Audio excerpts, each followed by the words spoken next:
In this video, I'm making a delicious and super nutritious vegan burger using high-protein seitan cutlets, prepared completely from scratch.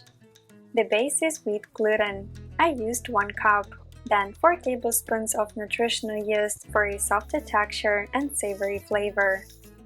Next, add in your spices of choice. You'll find the full list of what I used in the description box. Mixing them in now ensures the flavor infuses evenly throughout the cutlets. For the wet ingredients, you'll need 200 ml of water and 1 tablespoon of soy sauce. Start stirring with a spoon, and once most of the liquid is absorbed, switch to kneading with your hands. This only takes a few minutes. The dough isn't sticky at all. Once kneaded, let it rest so the spices melt and the gluten develops. After resting, you'll notice the dough is much more elastic. For the cutlets, I divide it into 4 pieces and shape them by hand to match the size of my burger buns. Each cutlet has over 26 grams of protein. Now for the simmering broth. Just 2 cups of water with a tablespoon of soy sauce. Bring it to a gentle simmer, then place the cutlets in. Avoid a rolling boil, otherwise they'll puff up too much. After 20 minutes, flip them and cook for another 20.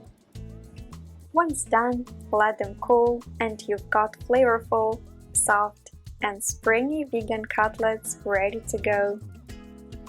If you're not using them right away, transfer to a container or vacuum bag and cover with the cooking broth to keep them moist. For today's burger, I'm adding kale, a nutrient powerhouse. I massaged it for a few minutes to soften the fibers. Then added 2 tablespoons of each, sunflower and pumpkin seeds for vitamin E and zinc. To bind everything together, I mixed in 2 tablespoons of my homemade cauliflower mozzarella melt. It works beautifully as a binder. Recipe is on my channel. Then I spread the kale and seed mix onto the buns. For the cutlet, I usually slice it in half, though you can use it whole. I top it with more of my mozzarella melt. The buns I have need baking, so I send these into the oven for 10 minutes until crisp.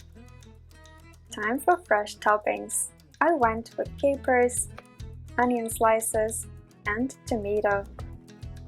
But feel free to get creative and adjust to your taste. And here it is. Add your favorite side and dig in. Bon appétit!